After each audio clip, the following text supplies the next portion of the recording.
গুজব যেন পিছুই ছাড়ছে না বেনিয়ামিন নেতানিয়াহুর। প্রায় প্রতিদিনই ভিডিও আপলোডের মাধ্যমে নিজের বেঁচে থাকার প্রমাণ দিতে হচ্ছে ইসরায়েলি প্রধানমন্ত্রীকে।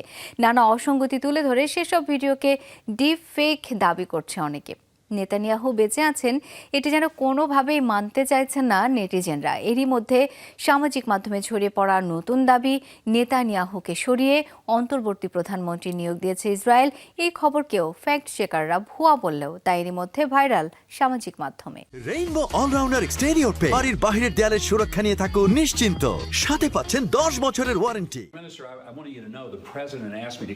কথা বলছেন মার্কিন দূত মাইক হাকাবির সঙ্গে, অথচ সেখানেও দিতে হচ্ছে নিজের বেঁচে থাকার প্রমাণ। এমনকি হাকাবির দাবি ইসরায়েলি প্রধানমন্ত্রী সুস্থ রয়েছেন কিনা সেটি নিশ্চিতেই তাকে পাঠিয়েছেন মার্কিন প্রেসিডেন্ট ডোনাল্ড ট্রাম্প।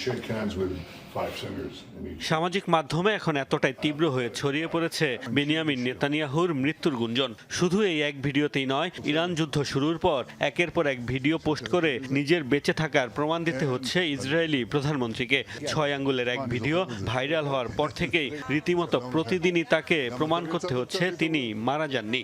সেই ভিডিও সত্যতা পাওয়া না গেলেও ইরানের পাশাপাশি এখন নেটিজেনদের সাথেও যেন যুদ্ধ করতে হচ্ছে নেতানিয়াহুকে। এসব ভিডিও পোস্ট করেও নেটিজেনদের কাছে নিজের বেঁচে থাকার দাবিকে প্রমাণ করতে পারছেন না নেতানিয়াহু। তার প্রতিটি ভিডিওর কোনো না কোনো অসঙ্গতি বের করে সেগুলোকে ডিপ ফেক দাবি করে ভুয়া আখ্যা দেওয়া হচ্ছে। আর তাই নেতানিয়াহু বেঁচে আছেন এটি মানতেই চাইছে না অনেকেই। মৃত্যুর পরে এখন ছড়িয়েছে নতুন গুঞ্জন, নেতানিয়াহুকে সরিয়ে ইসরায়েল নাকি নতুন অন্তর্বর্তী প্রধানমন্ত্রী নিয়োগ দিয়েছে।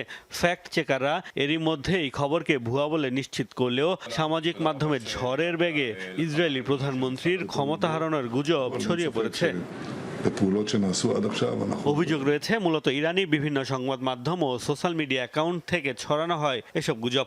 বিশ্লেষকরা বলছেন মানসিকভাবে ইসরায়েলিদের চাপে ফেলতেই ইরানিদের এই তথ্যযুদ্ধ।